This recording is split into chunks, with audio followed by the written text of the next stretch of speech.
are going to be recording this session. Um, your face will not be in the recording. If you ask a question out loud, then your voice will be in it. All right. So, welcome everyone to Budgets for Artists. Make it count. How to write a budget for your creative project. We have so many titles for this so that if there are any confusion later, you're like, which one was that?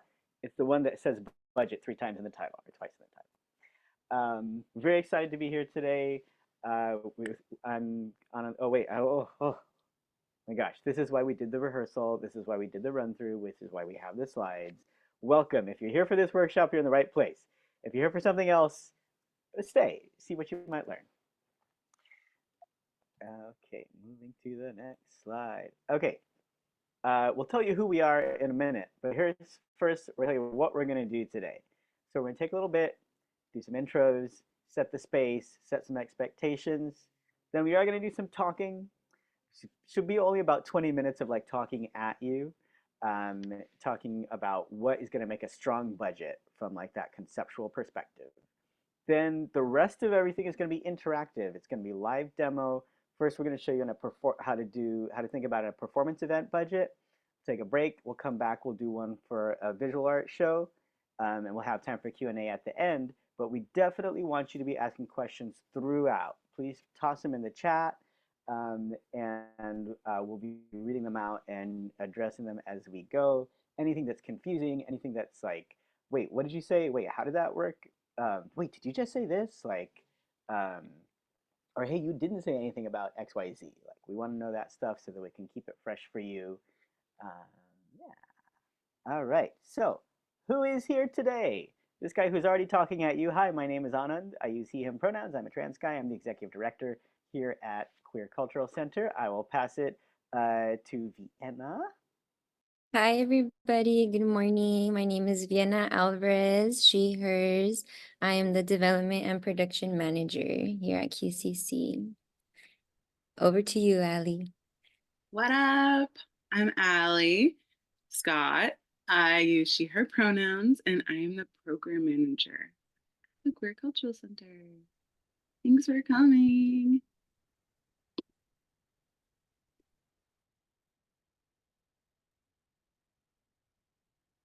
Oh, yes.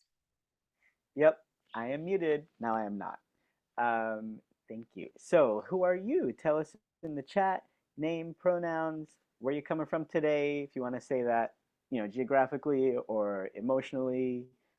Any of that is all good.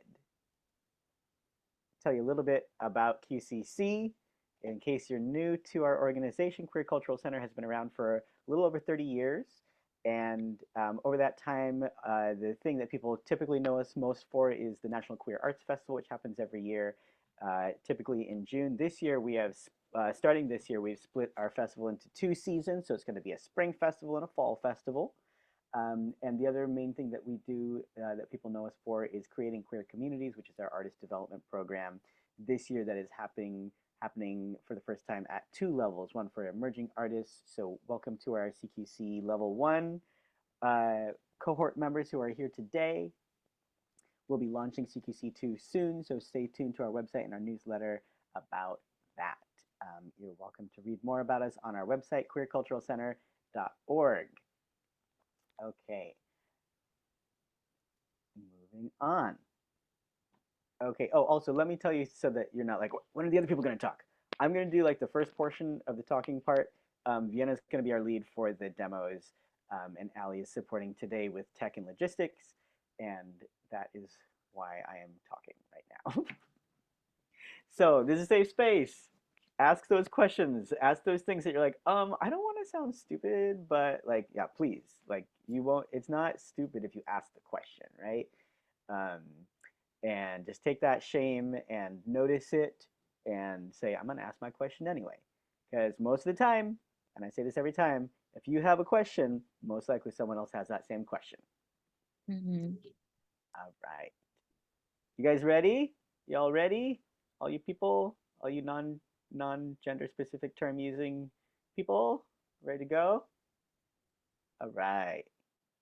Okay, so does this feel familiar? Is this like when you're like trying, when you're like, it's like the day before your event and you're like, I have so many things going on. Is this how you feel about knowing where you are in terms of your money? Does this feel familiar? It's okay if it does. It happens to a lot of us. Like when you get in the mix of things, it's often this kind of scramble to untangle what I like to call spaghetti soup of like, where does the end of this one start, the beginning of this one, which one is which? So starting out your thread. How can we prevent this situation? You need a budget. So let's zoom out. Before we start thinking about like putting numbers in boxes, I want to say what is a budget really? Okay, what it is, it's an estimate of your income, money coming in, and expenses, money going out for a set period of time. Today's workshop, we're going to be covering like a specific event or a specific project budget. We're not going to be talking about like an organizational budget or like a year-long or multi-year budget. Today's focus is this very concrete um, project budget. A budget is a plan for how you're going to get from where you are to where you want to be, A to Z. So our plan is our nice bridge.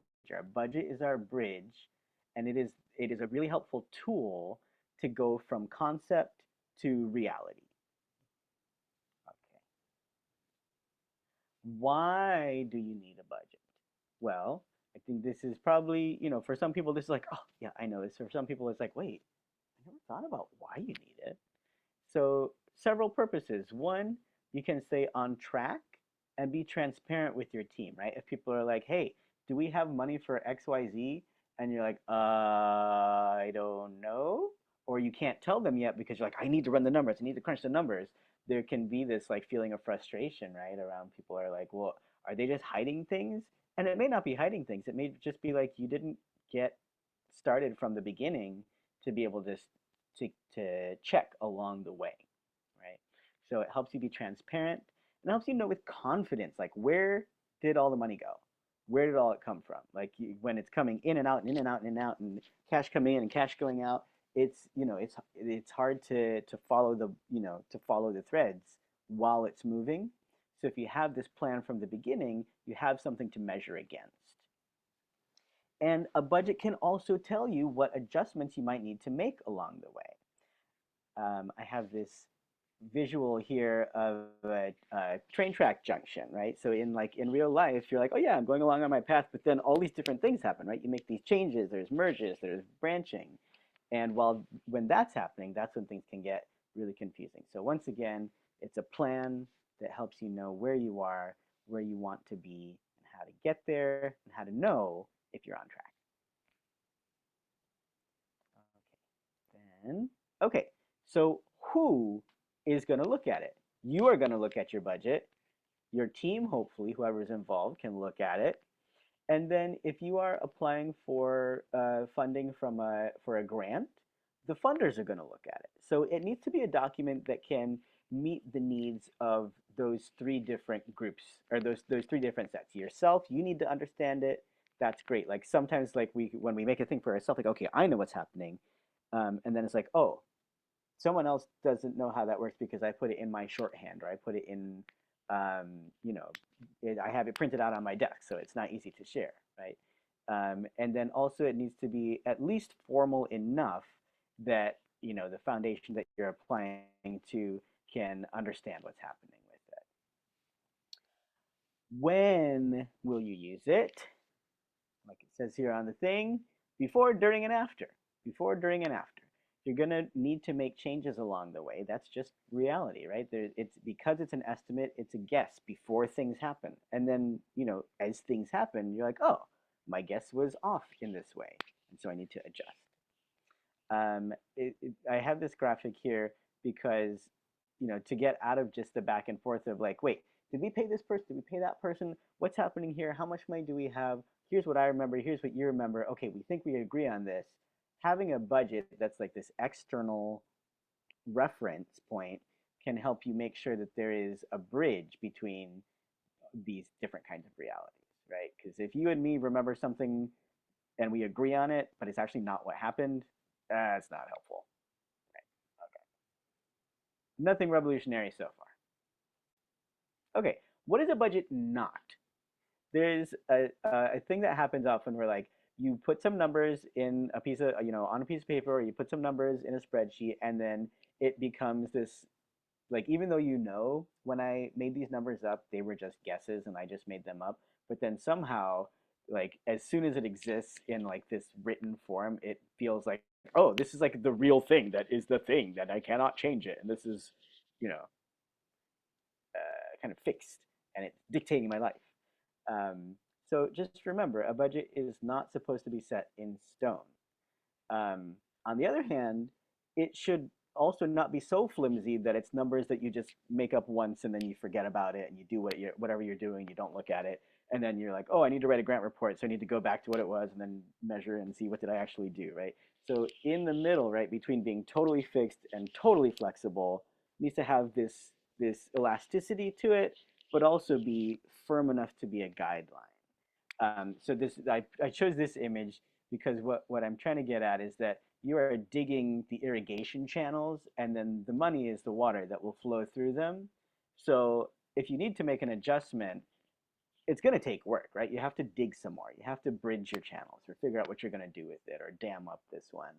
Um, so it's not an insignificant amount of work, but also you can do it, but it needs to be an intentional choice. A budget is also not an itemized list of every single transaction that you're making.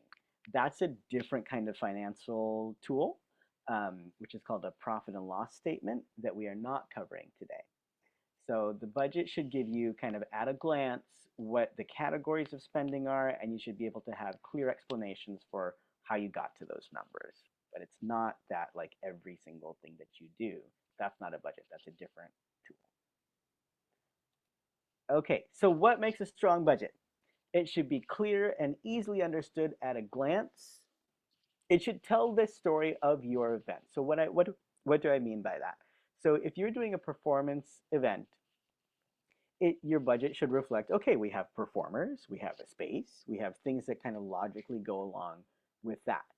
Um, if we're doing a performance event and your budget says there's $100,000 in there for research and development, that doesn't match, right? We want it to kind of go along with the story. Similar, like if you're doing a gallery show and your budget is talking about performers, like, wait a minute, that's different. That might be for your opening event, but that's a separate thing from the show itself, from the gallery show itself. So your budget needs to reflect what's happening in real life and go along with that story. Your budget, a strong budget balances to zero. What do I mean by that? I mean that the amount of expenses you have equals the income that you have, or shows a profit, meaning you have more income than expenses. Okay. And then one common mistake that a lot of people tend to make, it's a very common thing to do, it's kind of a logical thing to set yourself up into, is people will tend to start with, okay, how much money do I have and what can I do based on that? That's actually going to set you up for problems down the road. It is generally a strong, especially for a project kind of budget, you want to start with your expense side, meaning what do we actually need to make this event happen? I'm going to go into that a little more on the next slide. So how to make a strong budget? From a conceptual perspective, you can break this into 3 steps. First, you're going to ask, what do we need? You're going to make a list. Okay, so here's my cute little example here. Okay, I'm making a witch's brew. So I need some frog spit, I need some bat's blood, I need some fingernails, I need some eye of newt, right? Those are my needs. That's what I need. And then I'm going to estimate how much do those things cost. So an estimate is an educated guess, right? An informed guess. Not just, oh, I don't know how much would eye of newt cost. I'm going to say it's really expensive. It costs $500 per eye. But I didn't look it up. I didn't, so that's not going to help me out very much. We don't want to just toss random numbers out there. We want it to be based on something. So if you've never done a thing before and you don't know how much something costs, then good way to find that out is to ask someone else who's done it, or look up things online. Um, there's lots of resources that you can also. One thing that is often available is for a lot of, especially kind of community focused grants. They'll put up like sample project budgets, and you can see, oh, this is how someone else did it for their thing, and from there I can see how my thing is similar or different, and you can make adjustments there. You also want to show your work. We're going to show you how to do that in spreadsheet form when we get into the demos. But it's a very frequent thing that happens where I will find that people end up recalculating over and over and over again. It says 2,500 for this line in my budget. I don't remember where that came from. Let me see where that came from. Okay, it's like, oh yeah, it's like 2 performers plus their travel expenses plus this and that, and then you like work it out on a piece of paper, you work it out on your calculator on your phone, and then you just plop the number in, and then later you're like, wait, shit, where did that come from? How did I get to there? And if you need to make adjustments, it's really hard if you just have this big number in there. It's really easy, or it's much easier if you give yourself that breadcrumb trail to follow back. So show your work, write it out, so that when you look back later, you know where it came from and you know where you can adjust. Especially if you padded your budget to say, okay, we think it's gonna be, you want to overestimate your expenses and underestimate your income. That way, hopefully you'll be able to trim the expenses, or oh, okay, we put this thing in for padding and we didn't need it, and then we actually ended up okay on that side, and we'll talk about income on the next slide. Okay, so ask, what do we need? Make a list, estimate for each of those things, how much does it cost, break it down so we're showing the work there, and then organize and prioritize, right? We've got a safety budget, which is these are the things we must absolutely have for things to work. Vienna and I, in the run through, we were talking about, okay, what's an example of this? If you're doing a dance party, you absolutely got to have that sound system, right? If you don't have the sound system, it's not going to work at all, right? But there might be like other things like wristbands for entry. Like, you know what? If you don't have the wristbands, you can use a marker to mark on people's hands, right? That kind of thing. So it would be nice, it'd be easier if we can clearly see, oh, just wave your wristband at me. You don't have to worry about, oh, it washed off anything. But if you really didn't have the money for the wristbands, you could cut that, right? So that would be something that goes in your stretch budget. And then you've got an ideal version. So safety budget is smallest, stretch budget is the middle, and ideal budget is this like, oh man, if we really could do it, it would be so nice to have this really specific like technical thing. But it won't really affect people's quality of experience that noticeably if we don't have it, right? So it's really helpful also like when you're doing it, when you're in your kind of like idea phase and you're like thinking of all the things you want to do, um, it's fine, put things in there, but then just be able to notice like, oh yeah, that's not just a nice to have, that would be like a super ideal thing to have. And even if like sometimes what happens, like we get really attached to a really fun idea, but it's not necessary. So what is like necessary? We got we got to have that as our baseline. And then yeah, if you get a windfall and someone wants to donate $750,000 to your thing and you can go to town on it, that's great. But don't plan on it, right? Okay. Saying a lot of words so far. Questions, thoughts, reactions, drop them in the chat. And I'm going to move on to the next slide. Okay, so we said to make a strong budget, you want to start with your expenses, start with your needs, and then come to your income side. So you're going to ask yourself, okay, what can we do to cover our needs? What can we do to cover our needs? And same thing, make a list. Most likely you're going to come back to the same kind of things that that most people, that in the world that we live in, these are the kinds of income you can have. You're going to organize it into contributed income. What is contributed income? Contributed income is money that people give you just because you asked for it. You asked for money and they gave you money. That's what it took to do it. So that's things like donations from individuals or from um, like a community organization. You've got grants that can be from a private foundation, that can be from a government agency like the San Francisco Arts Commission or the Alameda County Arts Fund. You could do sponsorships, like you have your sponsorship packet of like gold level sponsors get a VIP ticket and blah, blah, blah. And that can be from corporations. When I say corporations, it can also be like a mom and pop cafe, or it can be a Trader Joe's, or it can be like that. We're not always just talking about like getting evil blood money from big pharma. It doesn't have to. So that's contributed income. So again, contributed income, you ask for money, they give you money, that's what it takes. Earned income is things where you have to do something in order for the money to come in. So for example, a commission, which is like someone commissions you to produce new work. So you have to produce the work in order to get the commission. Or tickets, right? You have to sell the tickets, people, and have the event in order for that money to come in. And then we've got other. As an other, a common thing is in-kind donations. So an in-kind means it's not money that they give you, but it's the direct good or service. So a very common thing that people do is to cover like your snacks for your green room, for example. You'll go to the grocery store and be like, hey, we're doing this community event. We're looking for donations for food, and they'll say, oh sure, fill out this little form. We'll give you $60 worth of cookies or something like that. That's in kind. So again, in kind is a term that means it's not money. It is the thing itself. I should have looked up so I could give you my nerdy, like, here's the history of the term and how we came to be. I didn't do that. But you're welcome to do that on your own, or probably I will do it afterwards and send it out in the follow-up email. Or I'll forget. Okay, so same thing. So we're going to ask, what can we do to cover our needs? We're going to make the list.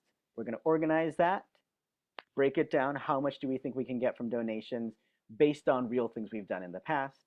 And again, if you haven't done one in the past, you can look around at similar groups, similar artists, and ask people, like, hey, how much did you get on your GoFundMe? Like, how much work did you have to put in to get that money back?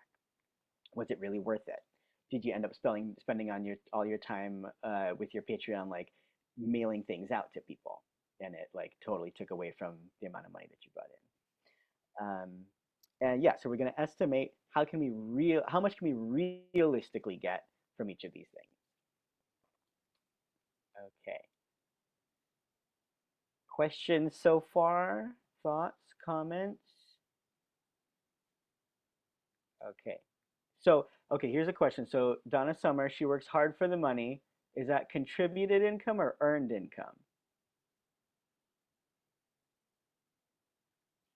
I'm going to wait for the answers in the chat.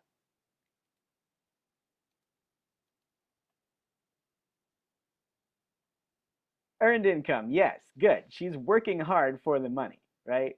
She's got to wait those tables to make those tips. Good, nice job. All right. So after you've got your expenses, you've made your list, you've organized it, you've got your income, you've made your list, you've organized it. It's based on as close to reality as you can get it. Once you make those and put those together, you are going to need to review, revise, and repeat that process. It's what we call an iterative process of refinement. Iterative, meaning it happens over and over again. The process, meaning it's not just a fixed thing. It's not like a stamp. It's not a product, but it's a process. It's a thing that moves that you have boy, getting really meta here. What is the definition of a process? I'll look that one up too. And then refinement, meaning, right, you have to keep refining it. You keep having to get it closer and closer and closer to reality. Again, a budget is not set in stone from the second that you put those numbers in your spreadsheet. It's going to need to evolve. So if you're like, well, wait, I had these 3 different grant applications that were due. Well, one was due in January, one was due in April, one was due in July. And I told them all different things. I sent them all different budgets, different numbers in the budget for my same event. That's okay. That's a-okay. That's like as you got closer to the thing, you knew more, so you changed it. Furthermore, those people are not comparing notes with each other. So like, yeah, there's a way you can be shady about it, but it's also just realistic that like you're gonna have slightly different versions of things as time evolves. Um, the key thing to make sure is that you know which, especially if you have different files now that you've like uploaded in different places and you've got copies of those kind of things, the key thing is to make sure that you and your team know which document are we supposed to be looking at. Otherwise, you're going to have some mayhem around like, I made all the changes in the budget, but you did this thing anyway. We cut that thing. Oh no. Oh, we were looking at different versions. So as you're reviewing, revising, and repeating, make sure that you're cleaning up as you go. And if there's a version that like you shouldn't use anymore, literally just delete it. Like literally just delete it. I know this is scary, but just delete things you don't need anymore. We'll do a whole like Marie Kondo cleaning up your files thing at some point, but not today. Okay, time check. It is 11:30, and I think we are right on schedule to, yes, let's get real. Let's get real. So today we're going to we're going to walk through two examples. One is a pretty much real thing that happened that Vienna in her DJ life does this event called Destruction. So we're going to walk through an example for an event budget for that. And then we'll take a break. And then we'll go through an example for a visual art exhibit, which is a made up one that I made this poster for last night. It's called The Secret Life of Mangoes. It's a photography exhibition. It's very dramatic. It's very kind of like intimate, but also suggestive. But it's about fruit. But like, what is fruit? Okay, so so we'll go through like what looks different, what looks the same about those two types of approaches. Also, if you want to be part of this, yeah, Secret Life of Mangoes exhibit that is now, like I was making it up last night for the slides, and I was like, no, I want to do this though. So if you want in on that, let me know. All right, so we've got templates. We're gonna put this, when we send the slides out, this will be clickable. So what we're gonna do here, I'm gonna click on this and I'm gonna grab this link for you all. Put it in the chat here. So go ahead and open it up. And Vienna is gonna do the same thing. Oh wait, no, we got the order. Okay, I'm gonna make the copy and rename it. Okay, so how are you gonna do this? You open this up. I see little anonymous beavers and weevils and things in there. Good. So you go to File, Make a Copy, and then you're gonna call it something else. You're gonna call it whatever you're. If you're working on a real project right now, call it your real thing. If it's a example thing, call it whatever. Put your name on it, something like that. I'm gonna call mine demo. And I'm going to make a copy, and I'm going to put the link when it forms itself into the chat for Vienna so that Vienna can get in there and do the walkthrough.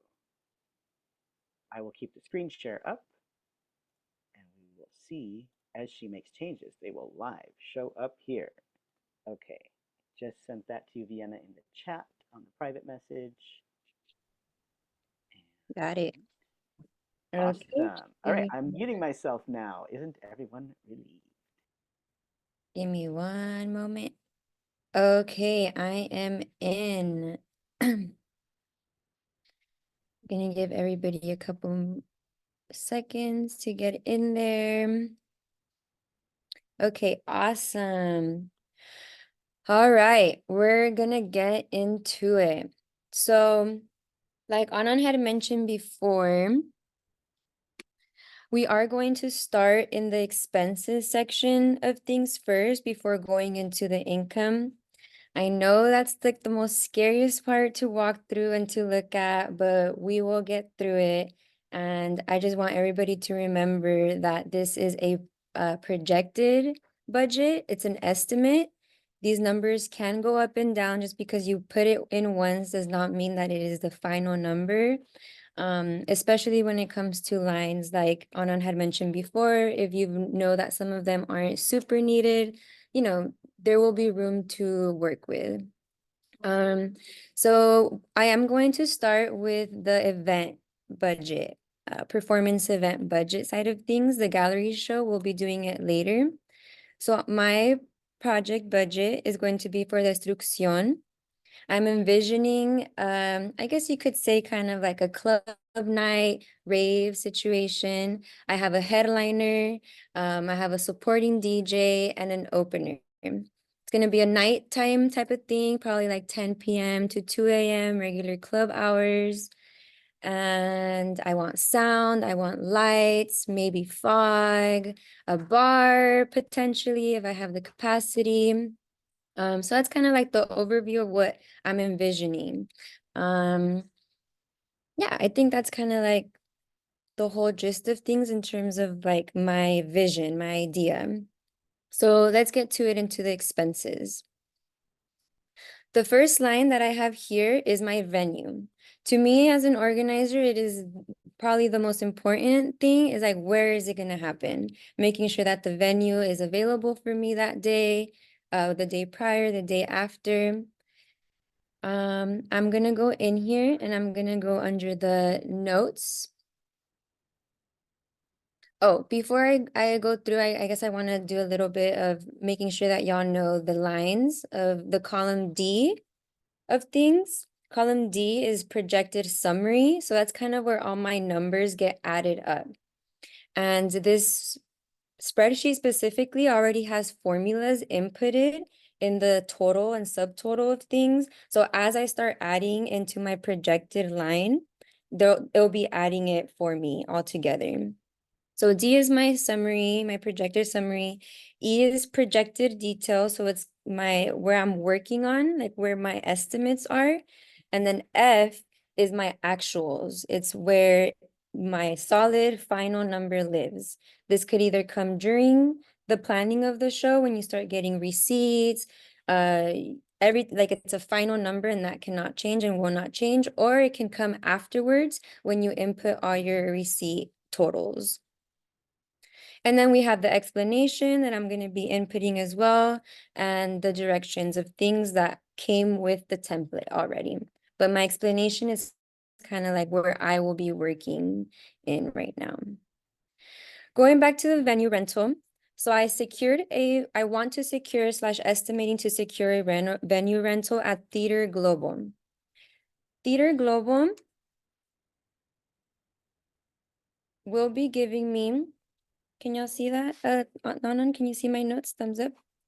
Awesome. Cool. Okay. So they're going to be giving me space rental, asking for space rental, a deposit, and this includes one night plus tech rehearsal. They're telling me that it's going to be $1,000 for all of that together. Next, they said, additionally, we want 25% of all your ticket sales. That I'm going to leave out in the projected details because I don't know yet exactly how much my ticket sales are going to be. That is going to be on my income. So we'll come back to this line right now, or to this line later when I figure out my ticketing situation. So for now, we'll leave it there, and you can see that my facility subtotals is 1,000 from the venue rental. I'm going to move on to artistic personnel. This is like my artists, my headliners, everyone that is a performer, a part of the show, of the production, front facing, like on my stage. My headliner for Destrucción is going to be Rigo 86. He's an amazing DJ from Monterrey, Mexico.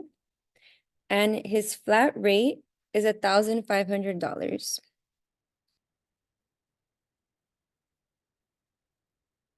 I made sure I put in the explanation that it's flat rate stipend. That means that it's one rate, one final rate, won't go up, won't go down. That's it. It's not hourly. Although I Sorry, do, I, mhm. I made a mistake, but it's a learning opportunity for everybody. Yes. I just noticed I typed in my 1500. I was expecting to see my subtotal show up, but it didn't. Oh no. So everybody, we're going to learn some spreadsheet tricks right now. So what happened here, the way this is, it says sum, meaning add these things up. Add the things up that are in E28. Oh, E28. And it says E28 colon means through E30. So oops, I've got the wrong ones. It's supposed to be E27 through E29. So, oh, Dion is living for this. Yes. Okay, so you're going to get in here and you're all going to learn how to do a little bit of formula stuff. You're going to change from some E28. That should be what? E27? Seven. Yes. Seven. Yes. E27 to E29. And I hit enter. Boom. There's my numbers. All right. Sorry. Go ahead. Awesome. Thank you. Okay. Now my supporting DJ, who's gonna come right before Rigo 86, is who y'all were listening to when we first came into the Zoom meeting. Amazing DJ. She's Palestinian Mexican from Monterrey as well. And she's charging me $500 for 2 hours, but it's a flat rate. And then I want to book DJ Yuka Frita as my opener. Some of y'all may know her. She is from the Bay, amazing DJ as well, loved in the underground community. And she charges me $250.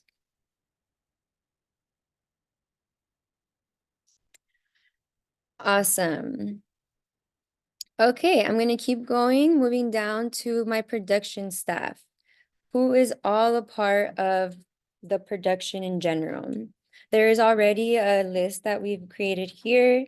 You can go ahead and add more lines to it as more staff comes in. If you need more, if there's some people, some things that you don't need, you can delete the lines. But this is what I'm working with right now for this show.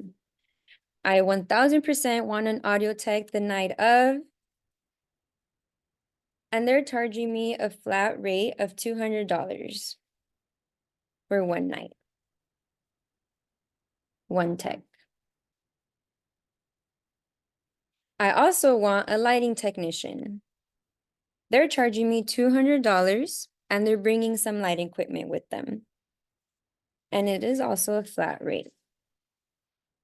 Now I want box office person, someone who's gonna be there at the box office, selling tickets, taking the money. I got one person, $20 an hour for 5 hours. Now, if you see here, this is our first line that we're doing a hourly rate. How we went about doing this is that when we click on the box where we want to input the hours, Anand's going to go ahead and write a formula in that is going to give my $20 an hour times 5. The reason why I want to do a formula and not make my numbers like add that 20 times 5 on the calculator is so I can see how I came to that number later on if I have to. So if you can see there, the formula 20 above 20 star 5, and when I press enter, it does the math for me. You definitely want the spreadsheet to do the math for you because there's going to be so many addings and subtractings throughout the day and the night and even the planning phase. Like let's say I want them to stay 1 extra hour. I will go back into this when I start putting my actuals in and I'm like, oh, I had booked them for 5 hours, but ended up being 6 hours, and I can see that formula there.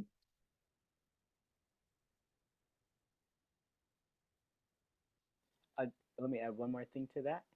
Um, Another reason you want the computer to do the math for you is so that it's a lot easier to catch your mistakes. And we all, especially with this kind of stuff, like it's super easy to just like, make a keystroke wrong, and if you do that and you just type in the answer, then you won't be able to find your mistake later. So it's a lot easier to find your mistakes and then also not make as many because computer better at math than me. I love math, but computer's better at math than me. Thank you for that, Anand. Awesome. Okay, moving down. We're still on production staff. Who is my team who's going to help make the night happen? Security.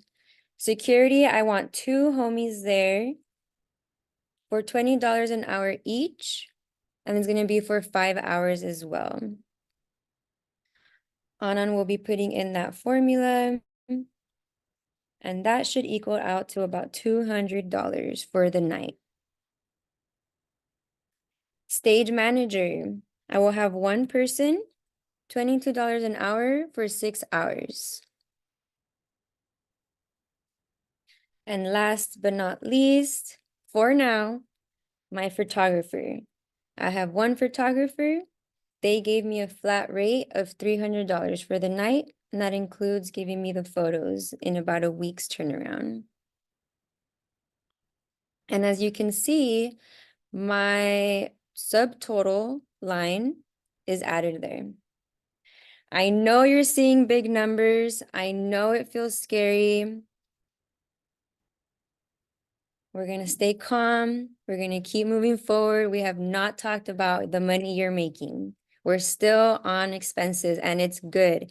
It's even though it's big numbers, we're putting the numbers in and we're shooting for the stars.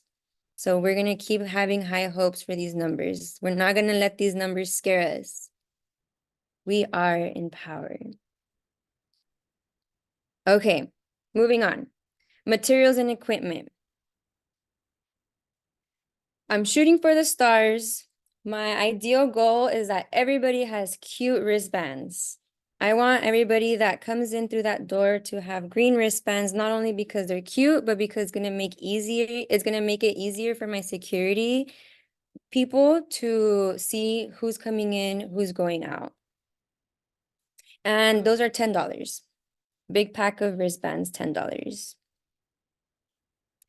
Then I want a cash box for my box office. I want to make sure that my box office staff has somewhere to put their money.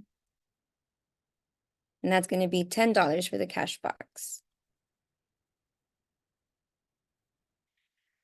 Another thing I thought of, I was like, ooh, I want to make this stage cute. I want to have like the table, the DJ table, you know, nice little stage props.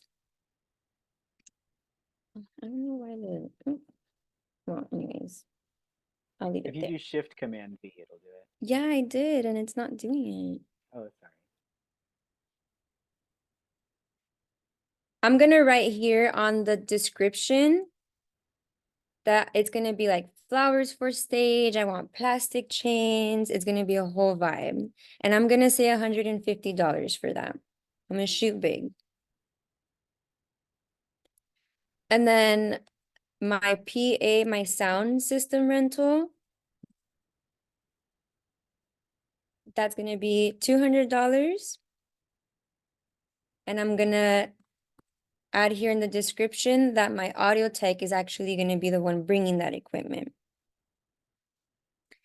This all in terms of sound rental and budgeting, especially with an audio technician who's gonna do labor day of, this really is gonna be like how you and your audio tech or any tech come to an agreement of like what is labor and what is the sound equipment. Sometimes an audio person would be like, oh, 300 flat, I'll be there and I'll bring the sound equipment.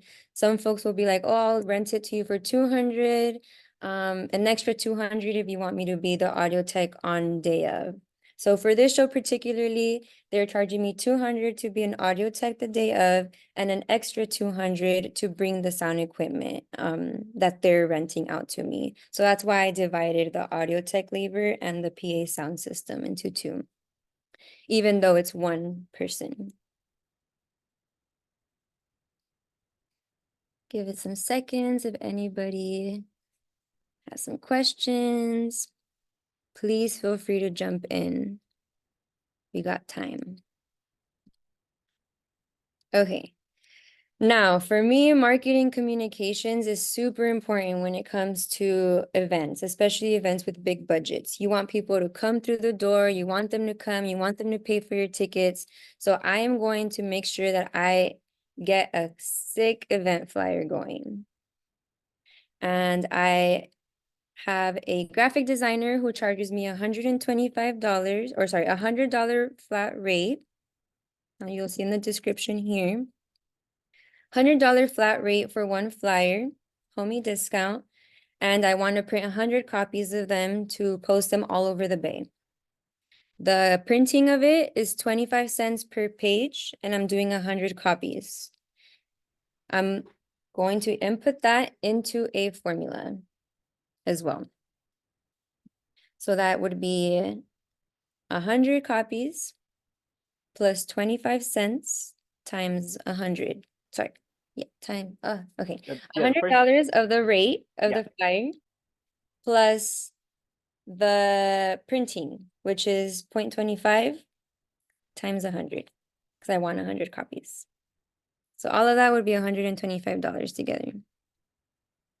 And then I'm gonna boost them. I'm gonna boost this flyer on social media, and I'm gonna pay for some ads.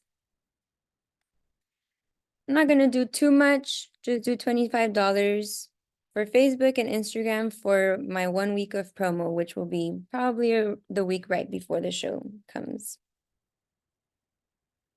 All right. So similarly to like other sections, my subtotal has added there be on its own. Amazing. Gonna move on.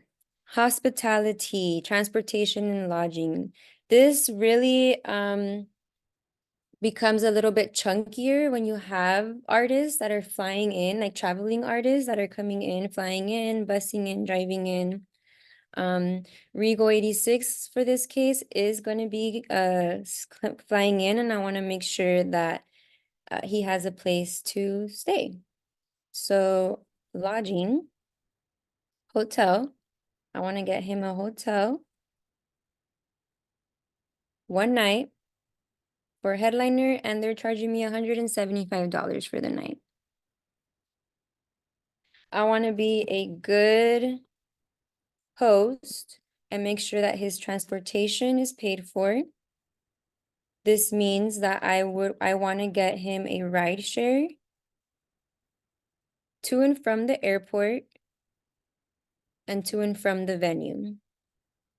And we're going to say that each ride is $20 for each ride. We're going to do the same thing with the math. There's 4 rides that he's going to take, $20 each, 80. Now, hospitality. This is going to go for all of the performers. There's going to be a green room in the back where they can chill, kick it at, and not be super like in the party and grab a drink, grab some snacks. So in the green room, which is like the artist room, kick it room, I want to have some food. The food's going to be around $45. And the cool thing that I did for this is that I got someone, Trader Joe's, to sponsor me for some of this food. Wouldn't that be cool? I didn't actually, but I would have loved to. They gave me around $45 worth of food. So I'm not gonna, because I'm talking numbers here in the budget, I am putting in that it's gonna be that the total amount of how much it costs for that food is $45. And you'll see, we're gonna see later on in the income side how I track that as well as an income. But keep it in mind that it's not actually your expenses because it is sponsored. All right. I have a question, actually. Yes. If it's sponsored, is that something that we should be like noting somewhere? Yes, I note it in the income side of things, Cool. but if you want to note it on the expenses, we could totally do that too. Oop, wrong spreadsheet. Cool. Good to know. Thanks. yeah, this is a great example so that you can remember as you're going through, like, oh right, I don't have to save $45 to spend on food because it's coming from this particular place that is giving me a not a sponsorship but an in-kind donation.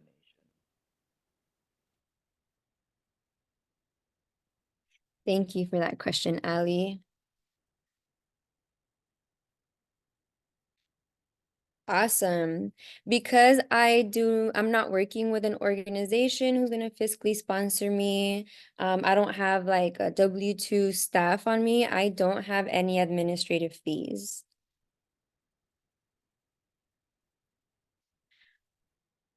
I also don't have any indirect cost.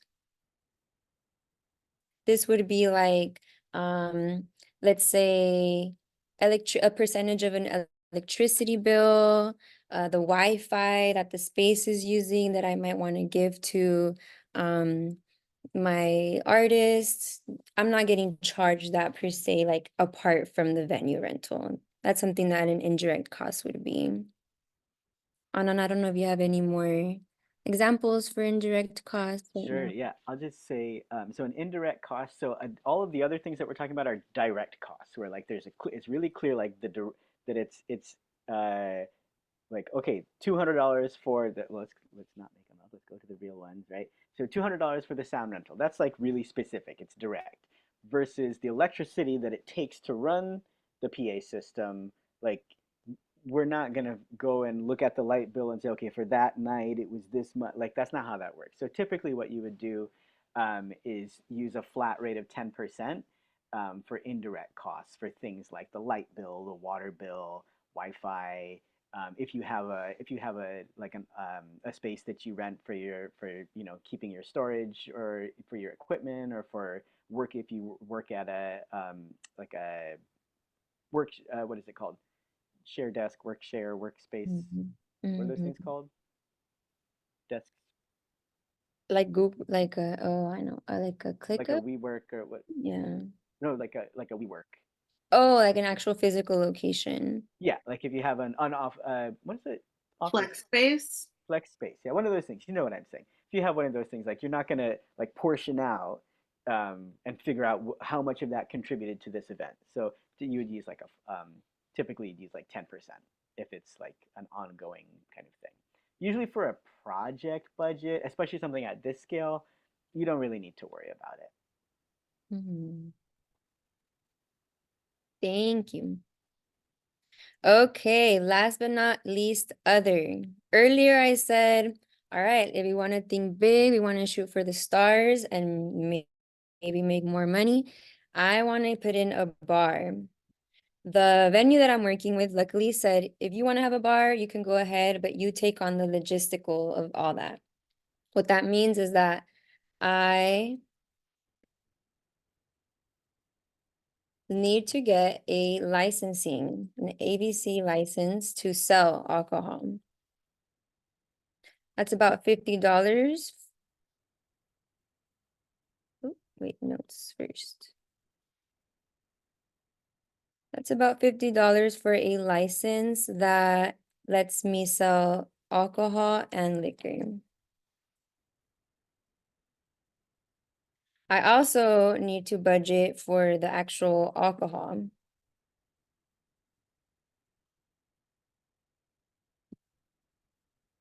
And because my favorite drink when it comes to alcohol, which is not that many, but tequila, I went into Bevmo. I got $15 each bottle, and I want about 4 bottles. I want 6 24 packs of beer, and each pack, because it's Modelo, so it's a little bit higher, $30 for each pack. This is probably somewhere, the quality of your alcohol can vary, which means that your cost can vary when it comes to these. Which is probably why in some bars you probably are like, why am I so faded so fast? Is because they're giving you that cheap alcohol. Okay, so we did the math there. Similarly, like before, we did the formula. $15 times 4 bottles, plus 30 packs of 30 packs of beer, or sorry, 6 packs of beer for $30, We added those together in the formula and it ended up being 240. And then any bar supplies, anything that they need back there to serve. What do you need for a bar?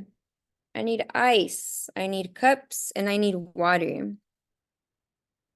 I want 4 bags of ice, $5 each, plus 240 cups for $20. So that's just $20 because it comes in a pack. And then a water cooler. 1 cooler for $20.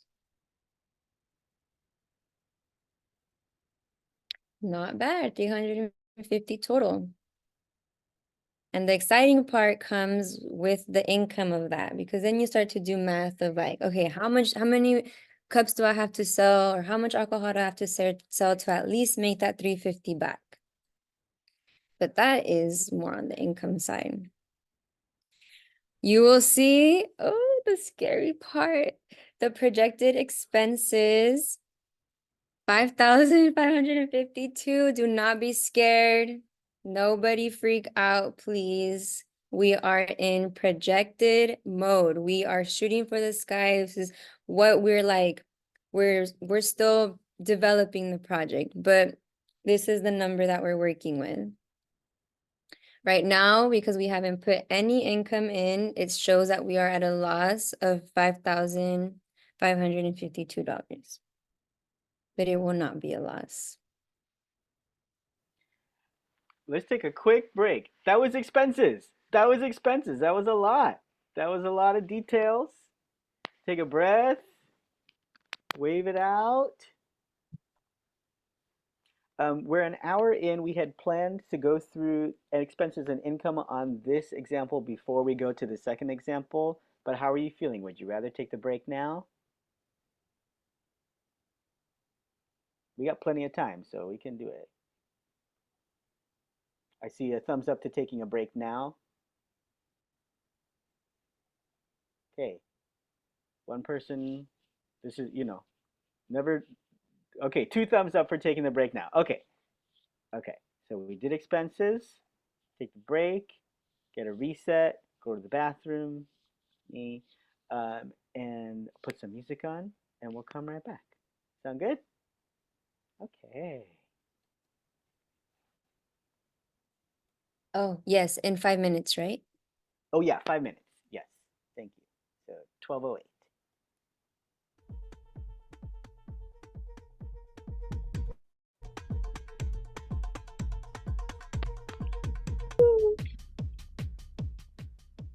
All right, welcome back, everybody.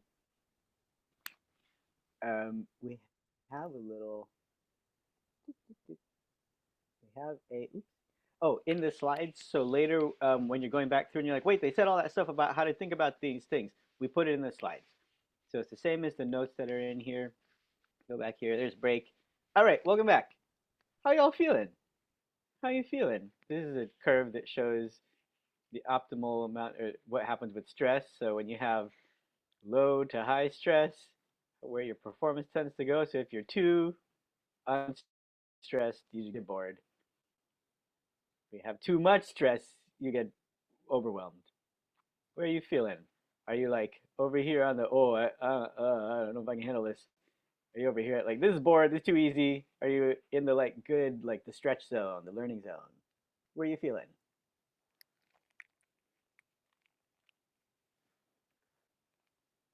We're on the middle. Learning zone for sure. Allie's in the learning zone.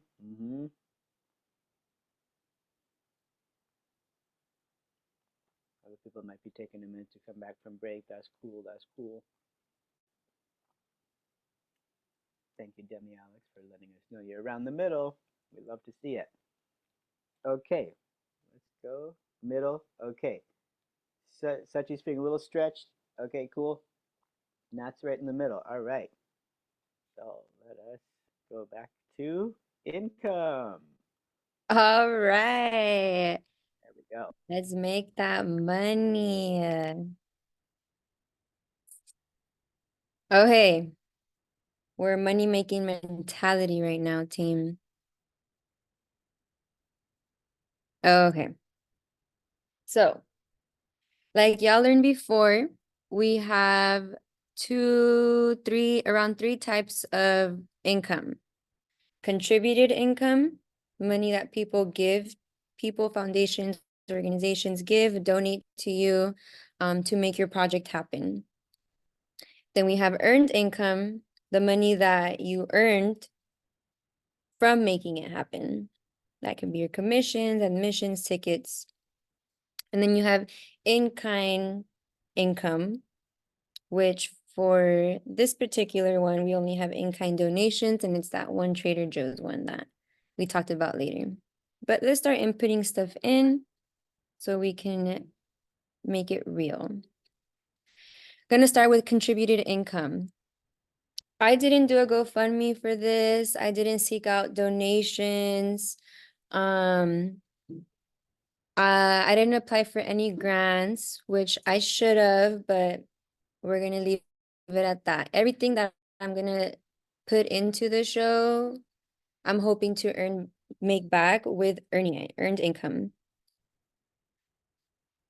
There's the commission line right there. The commissions line usually means that it's like when an organization, a foundation, corporation, an entity commissions you to put on the show. Nobody commissioned for this show particularly. Awesome. Now the fun part, my tickets.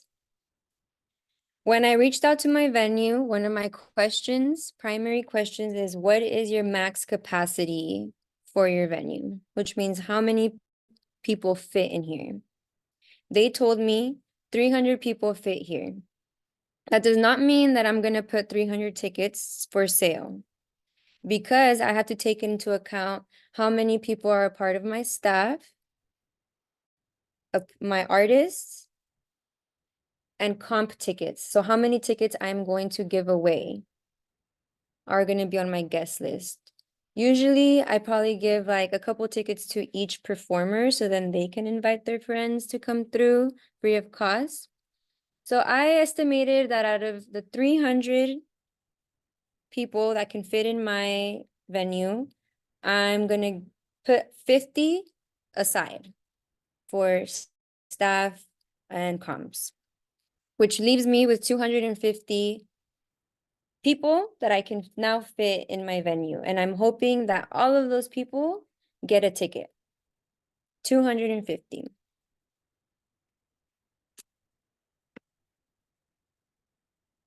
I am going to divide the 250 into two different ticketing brackets. 200, I'm going to sell them as pre-sales. So this is what I'm going to put in my, like, let's say Eventbrite.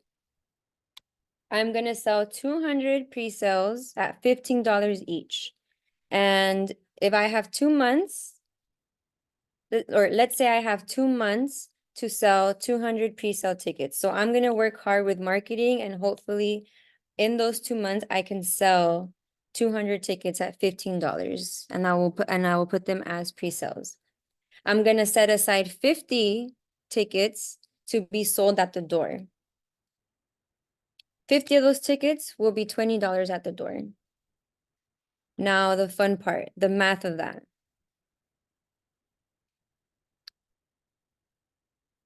200 tickets pre-sales. So 200 times 15 as my pre-sale bracket, plus 50 tickets at $20. So 50 times 20. This is the perfect world estimate. In a perfect world, I sold out. That equal to $4,000 in just ticket sales. Now, before we move on, do y'all remember that the venue wants some of that money? The venue told me out of those ticket sales, I want 25% of that. So let's scroll down into the expenses section, into my venue section, and I have a ticket split. Right here, it shows me that I need to give them 25% of that. So I'm going to go on that little box and I am going to input a formula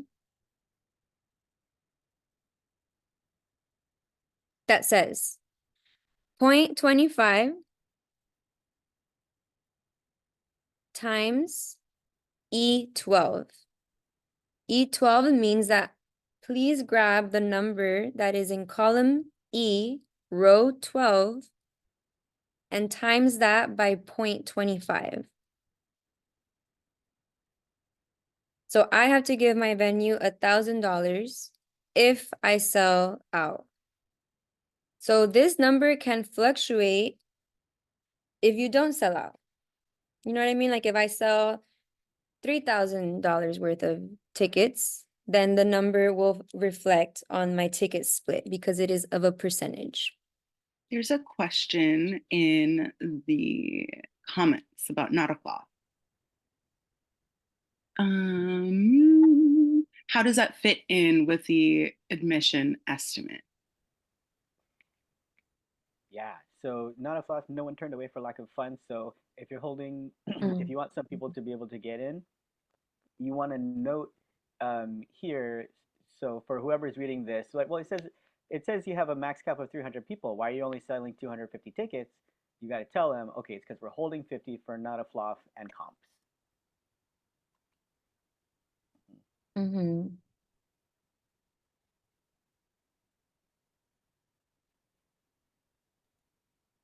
Mm-hmm. Mm-hmm.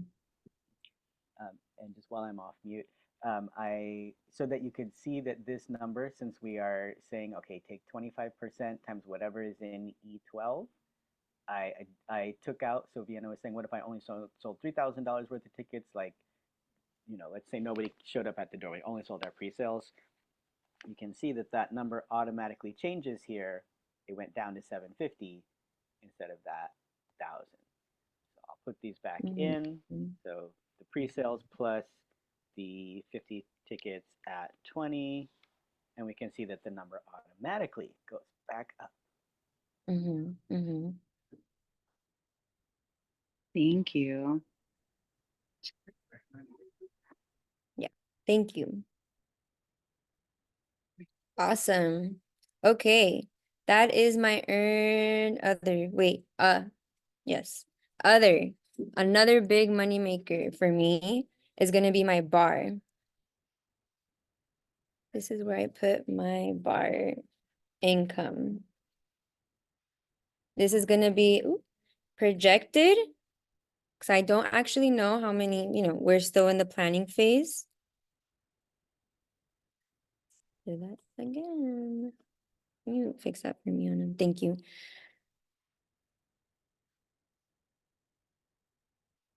I got 200 if y'all remember in my expenses, I said that I got 240 cups total for my bar. If I so out of those 240, I'm probably gonna give out 40 free drinks because I want my artists to have some, my staff. Like there's gonna be some people that are gonna get complimentary drinks. So I'm not gonna take into account that I'm going to make money off of each cup / each drink. Let's say 200 cups. I'm aiming to sell out of 200 cups. Out of those, or every cup, I'm gonna sell for $10. By cup, I also mean drink. So there's like drink in there. And then I have a total estimate of beer, and I have around 144 cans. And I'm gonna sell each can of beer for $3. I put my formula in, 200 times 10 plus 144 times 3.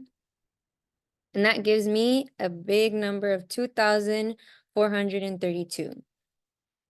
And we can see the subtotal right there. As you can see, bar makes money. And that's why so many clubs, so many bars, their main goal is for people to buy alcohol and not necessarily tickets. That's why some bars don't even charge you to go in. They just want you to go in and buy alcohol. Awesome. Okay, Now, Trader Joe's, what are we gonna do with them? Trader Joe's gave me food for my green room. And they estimated that the food that they gave me was $45. They did not give me $45 cash to then go and use at Trader Joe's and pay them back the $45. They gave me the food, the actual item that I'm gonna use. But because I'm talking numbers here, I'm writing numbers. Okay. The income side was a lot faster walkthrough than the expenses side. There's so many more expenses that there is ways of making money. Although you can be creative about making money in these spaces. And that is income side of things. I'm gonna give it a couple seconds for people to digest that. Maybe scroll through real quick. Any questions? Okay, let's go all the way down to our profit and loss. Out of what we're projecting, we are losing $75 right now. Okay, that's not bad. If y'all remember earlier in the workshop, Anand said, see where you want to, which are the things that you really need that you cannot work around. My sound, I am not going, if I have $75 in loss, I probably should cut somewhere. Wait. Before we start cutting, we want to remember there's two ways we can make up a loss. We can either cut expenses or we can increase income. This was yeah, you remember what we were going to do for this one? I do a couple things, but go on. Okay, so one thing that we can do, so we see, okay, we've got a $75 shortfall here. We want to at least break even, and ideally we would make some profit. Mm-hmm. Um, so the natural thing to do is to panic when you see a shortfall and say, I got to cut something. But this is kind of a lean budget for what we need, right? Like we can nickel and dime and say, okay, maybe I'll get like fewer flowers, or we'll get like, we won't get the water cooler. But that's going to have real quality impacts on the experience that people are having.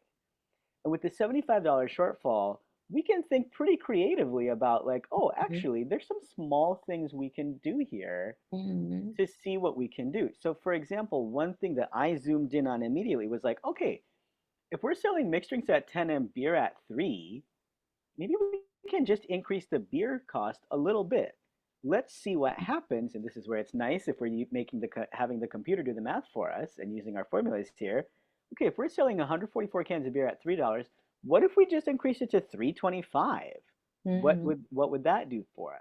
Mm-hmm. 325. Okay, we're making more. That brings our shortfall. Okay, now we're only missing $40, only missing $30.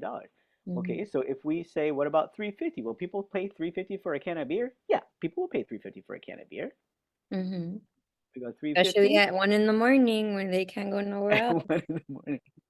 Now we're only down $3. So we can say like, hey, actually maybe $4 is a better price point for us. So we say $4 here. Okay, now look at that.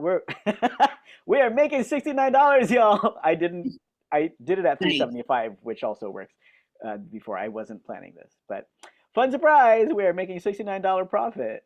Mm-hmm. Such a Yeah, surprise. and there's also creative ways too in ticketing. Like if you are let's say you see that your pre-sales are selling fast, you're already like, oh man, like these are selling fast. Like you could take off some comps and keep and put some of those comps Mhm. to sell, and you tell your artist, sorry, dude, you get 2 free tickets each, and you can like start putting, those are like the type of places where you can be flexible. Um, if you see that the show is super in demand, you sold all your pre-sales, you haven't told people how much at the door is going to be yet, which can be a good strategy. then it's not $20 at the door, it's $25 because there's a high demand of people wanting it. So your admissions can go up. Um,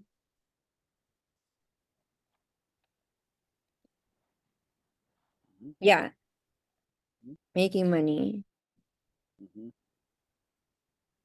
And then, yes, exactly. Exactly. Yeah.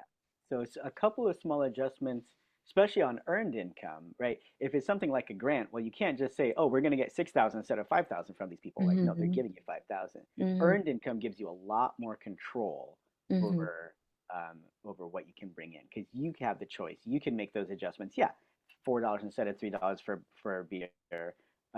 Figuring out like, oh yeah, my pre-sale sold out. Yeah, I could charge more for my door sales. Mm-hmm. Mm-hmm. Exactly.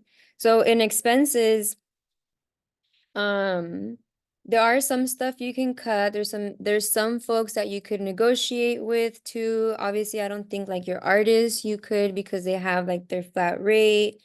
Um, like Anan said earlier, wristbands for the door. That's me shooting high. You don't need him. You can use a marker. They're also Um, only $10. yeah, Yeah.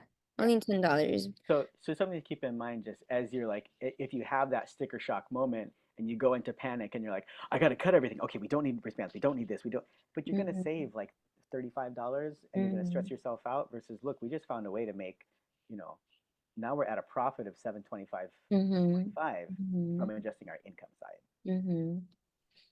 And you can also work with your bar. So the bar, if you can see in the profit, if I sold everything that I projected out to sell, $2,576 is what would be incoming. Compare that to how much I'm spending on the bar, 350. So that's like a how much I'm making a lot more than what I'm putting in. With bar, you're like at an ideal place if you at least just make your money back from your bar.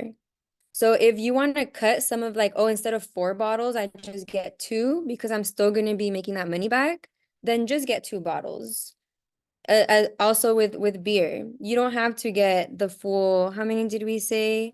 6 packs of beer. You can calculate to like, okay, how much do I have to sell in order for it to be like a cute bar? It's the vibe, but I don't need to like make hella money and like put all of my money and like budget into spending for the bar.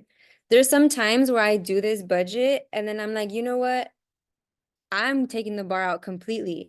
I don't have the logistical space to work with it. I don't want to put money down for it. I'm gonna just make it a BYOB, which means bring your own beer, bring your own drink. That can be fun too. Then people feel like, oh, okay, cute. I'll bring my own drink. But once you're at the show, you're definitely like, people are gonna be asking, where's the bar? Where's the bar? And then you're gonna start thinking, oh my God, it is all money. But work with what you have, work with your experience. We worked at our last gallery opening. We actually partnered with a bar. So they took on the logistics of their expenses of the bar, everything, all the liquor, like they bought all that and then they made that money. Um, Ideally, we would have asked for a percentage off the bar, but because they were the homies, we wanted to support them. They kept all the money, but it was really good for us because now our people had drinks. So it was kind of like that, that what is the benefit, like benefit of having a bar, even though you're not making the money in these type of situations. It was like to keep our people happy, to keep them hydrated, get them a little extra happy, if you know what I mean. Um, yeah, I know there was a question here. It said,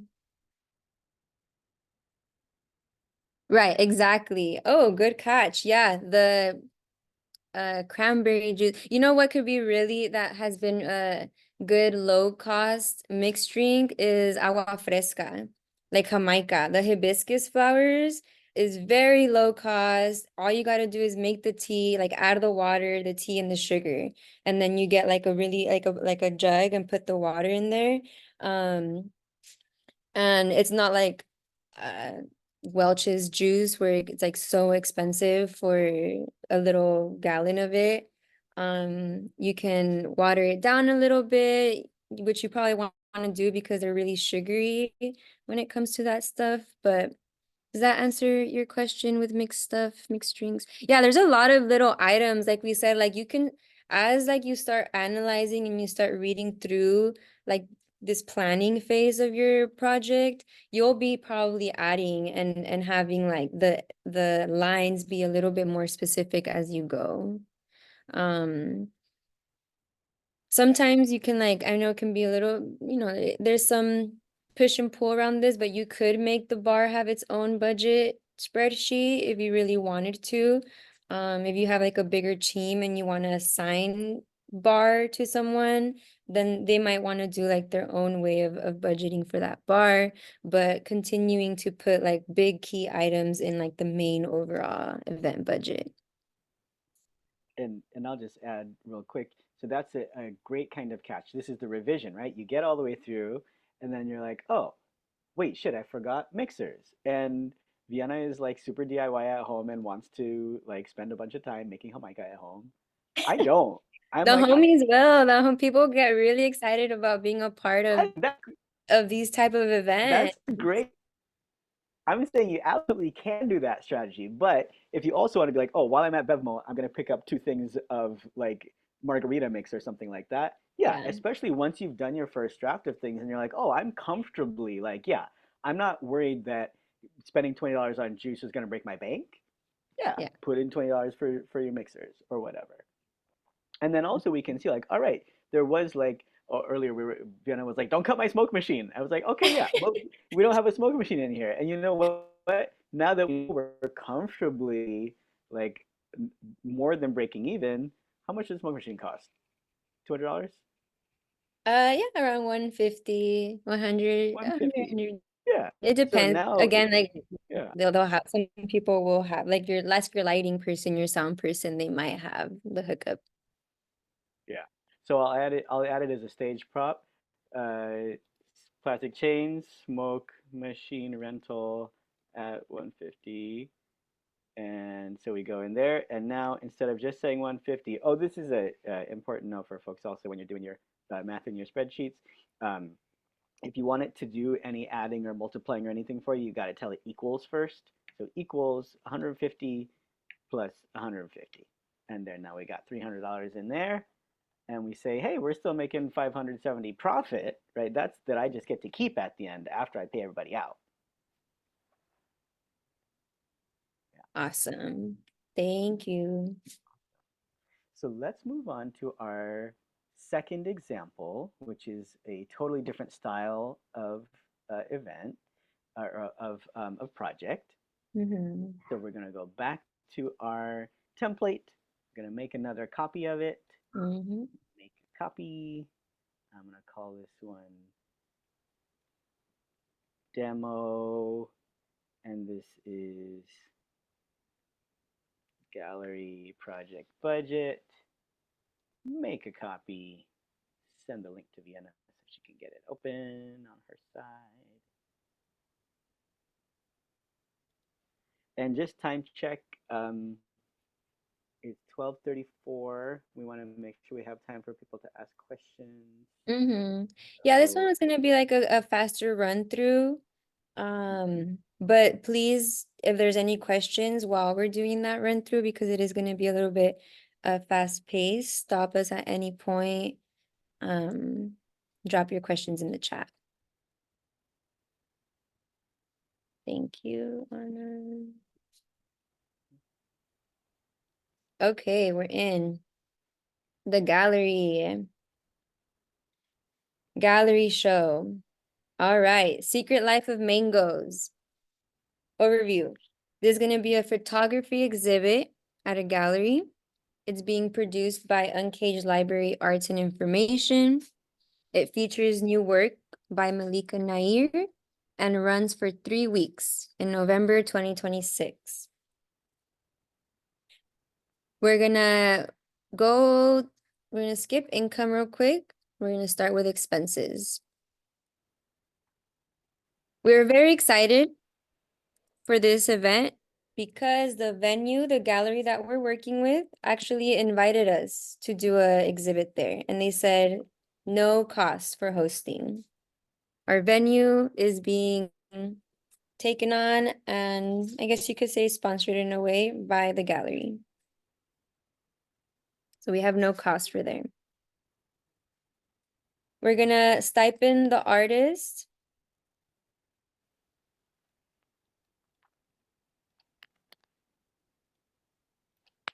a flat rate of $1,000.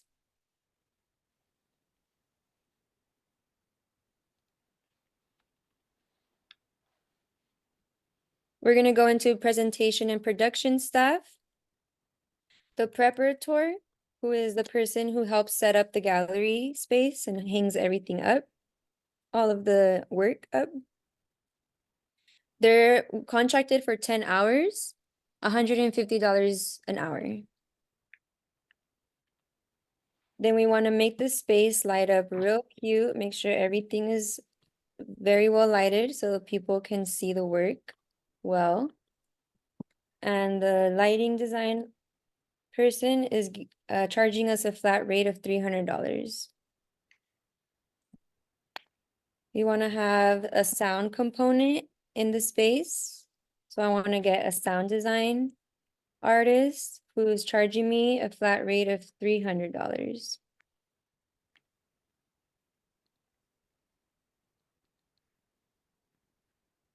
We got our total. Materials and equipment for a gallery show. Of course, we need to print the photos. I need them to be high quality, large prints. 10, $150 each. I want to frame these photos. And it's gonna be cute because I'm gonna thrift them.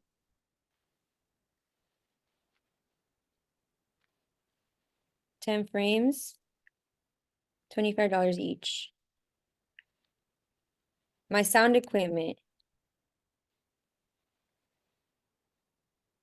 My gallery is actually gonna rent me a really cool whispering gallery dome that they have. And they said, if you want that, $500, please. Hardware and tools that my preparatory might need. Like hanging supplies, and that's gonna be, I'm gonna budget that for $50.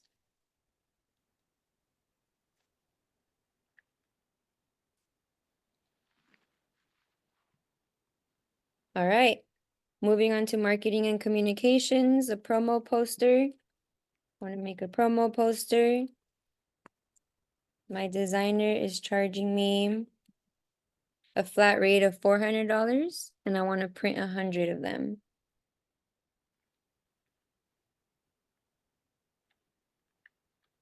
At $350 total for the 100 posters I'm printing. I want to boost my event on social media for 4 weeks, $25 a week. So in my formula, 100 times 4. Because it is not a traveling artist, they're here, they're the homie. We are doing no hospitality, transportation, and lodging for this show. Okay. Now, for this project, I am actually being fiscally sponsored by an organization. The fiscal sponsor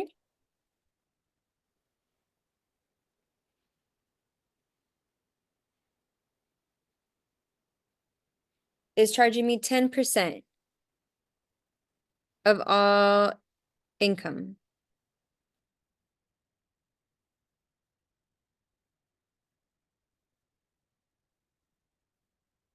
And then because this show, I am going to be wanting to sell some of the work.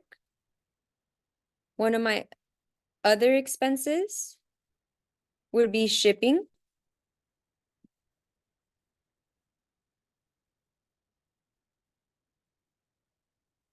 And I'm gonna project it out to be about $500 for shipping.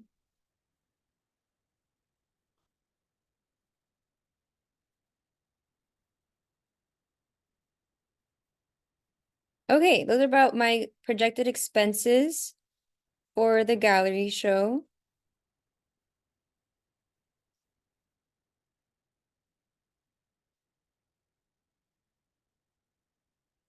Make sure. Did I put it? Oh, the administrative fees. Okay, yeah, so the administrative fees, there's nothing in there yet because since just like the other example with the venue charging me 25% of income of ticket sales, similarly like this with administrative fees, that 10%, I can't know the number until I budget my income yet. So we'll come back to that once we go through income. Any questions with expenses?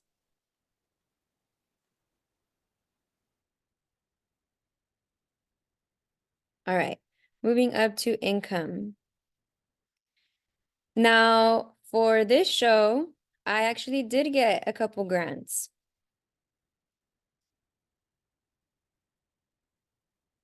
Correction, I applied for a couple grants.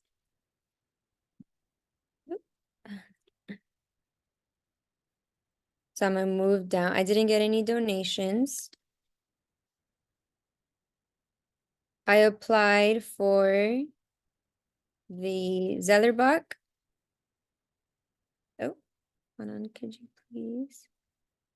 And they said Zellerbach Community Arts Grant. I applied for 5,000 and they said, you got it. They sent me and they said that they will give me the 5K. I also applied for the Rainbow Magic Foundation for a $500 grant, and I'm still waiting to hear back from them. But I'm gonna put it in here because I'm hoping and I'm projecting that I will get it. So that gives me a Note that it's total of 5,500. Yes, Anna?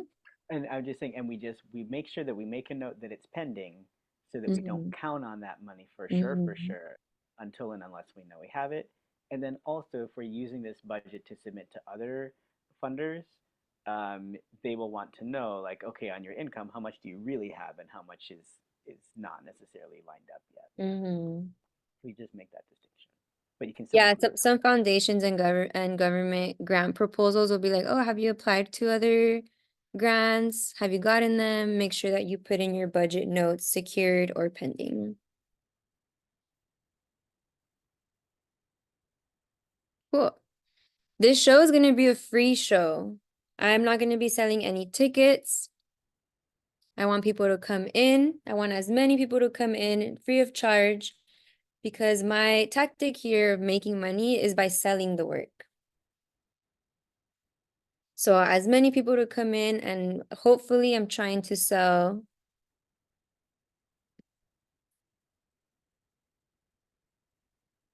5 pieces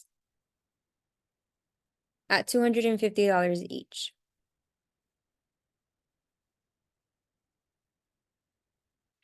I was also commissioned by Bighorn Lab for $500 to make the show happen. And this gives me my total projected income of $7,250. Now I'm gonna go into the FSP line again on my administrative fees. And the formula that we use there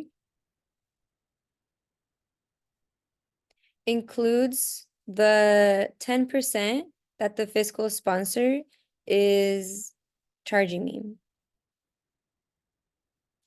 And they're charging me that 10% out of the total projected income.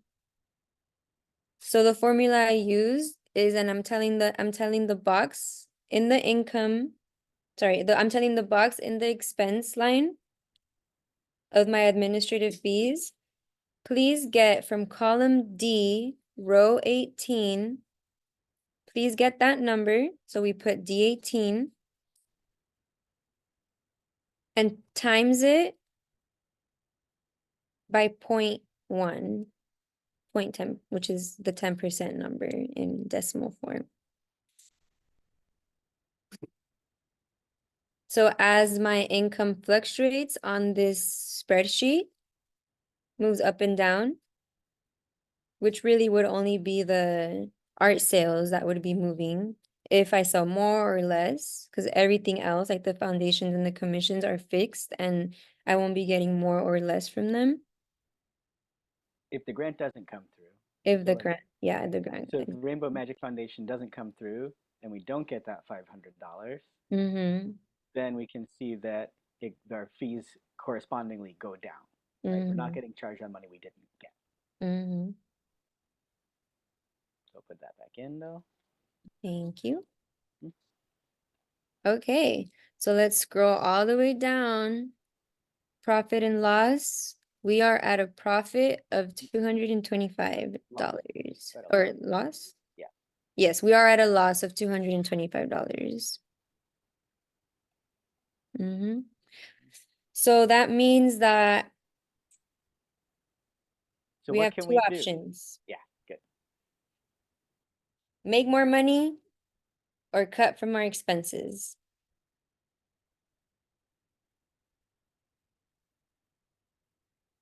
What should we do, class? Should we try and cut something? Make more money. Make more money. Okay. How should we make more money? What's the easiest way you think we can make more money?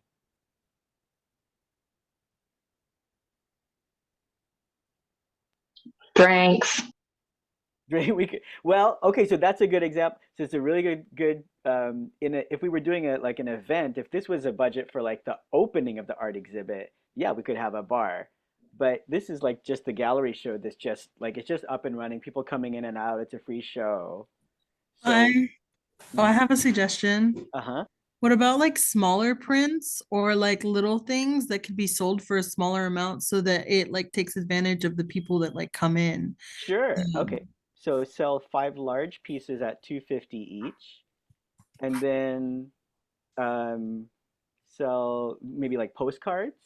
yeah, or like little like bookmarks, little Hmm. things that like people could buy at like maybe a larger quantity but a smaller set Okay. price. So we could sell. So let's see. So if we had like bookmarks, let's see how much would people pay for a bookmark? $5? Okay, $5 per bookmark. Like if it's a really cute bookmark, you know? Okay, all right. With So like a $5 string. each. Okay, so let's see if we're trying to make up our gap.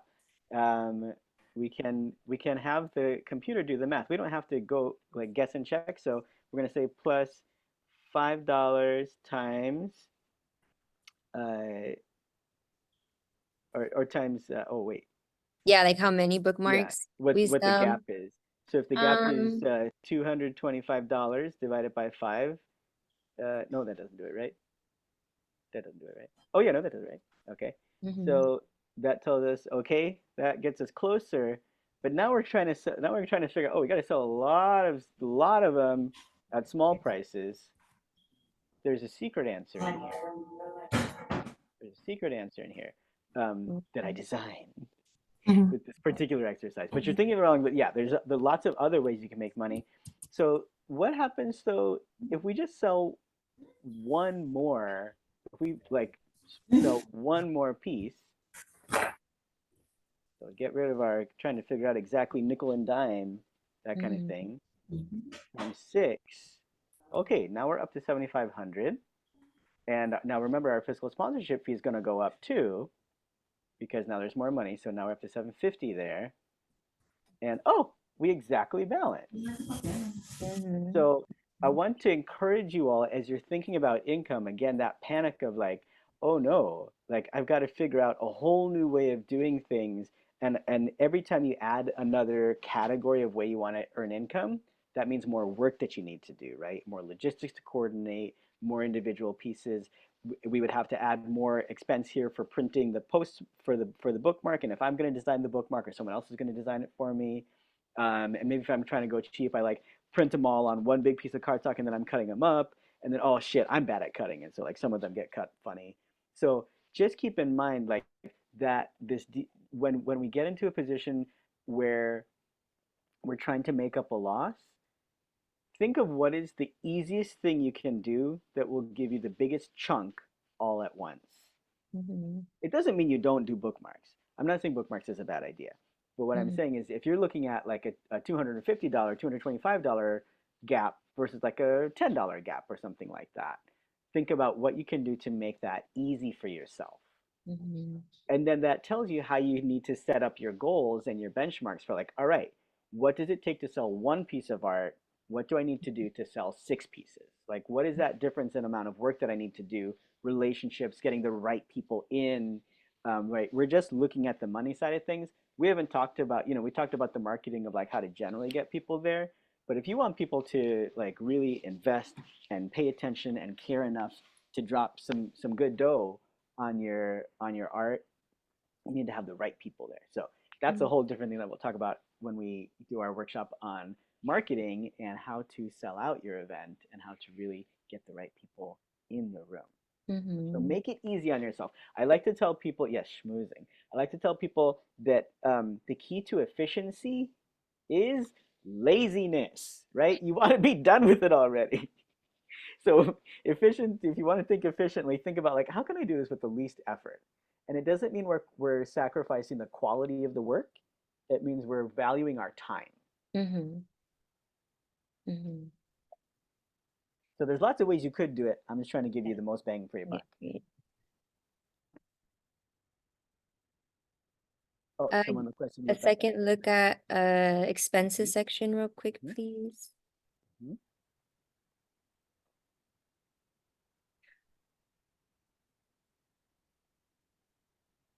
Mm-hmm. And you can get Dion did bring up like on the comments, um, collaborate on costs with interested orgs and merch. Like my instinct would be like, I'm gonna call that photo printing place and be like, these are all the foundations that are funding it, the organization that's fiscally sponsoring me. Do you want to be a part of this great list of supporters? And we will put your name, we will say thank you. There's so many ways to get people to support you. That doesn't necessarily mean that you don't have to talk money with them. Exposure for a lot of these businesses is equally as important as how much they're going to charge you and make off of printing your stuff, let's say.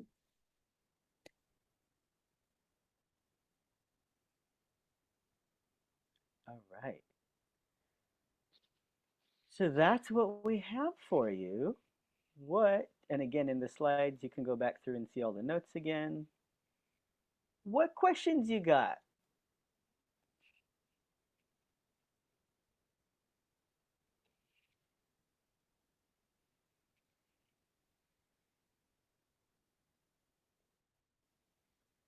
And for the Second set. CQC1 cohort, I do have office hours this coming week. So if you have any questions, you want to chat up about something more specific with your project, uh, schedule the words, schedule that with me. I have availabilities on, I believe it's Thursday, of this coming week.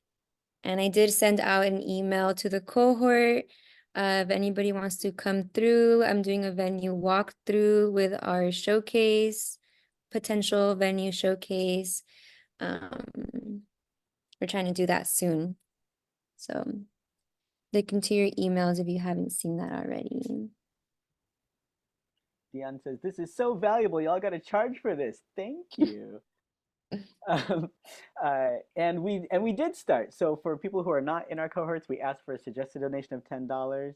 And I've been surprised, like, oh man, people will pay for our workshops? Yeah. Shit, man, we got to do this more. So thank you for the people who did pay your $10 to come to this. Really appreciate that. Please help us make the case for why this work is important and tell us what we can do better. We've got a survey here for you. I'm going to put it in the chat right now, and we will also send it out in the follow-up email, which will also include recording of this session, the slides, the templates, and also this doodad, the workshop survey. Oh, Nat, yes, please, please. That workshop survey really, really helps. yes. And Nat asked in the chat, where is Venus in your charts? They say mine is in Aries, and budgets have always been tough for me. Yeah, because you want to just go, go, go, I imagine. My Venus, Vienna says her Venus is in Libra. My Venus is in Cancer. I have a major stellium in Cancer. I'm basically all water, which is why I thrive on structure because I need it. Yeah. All right. Thank you so much. We have a few minutes. We'll hang out here if anyone wants to ask questions. Um, and other than that, enjoy the rest of your Saturday, and we will see you next time.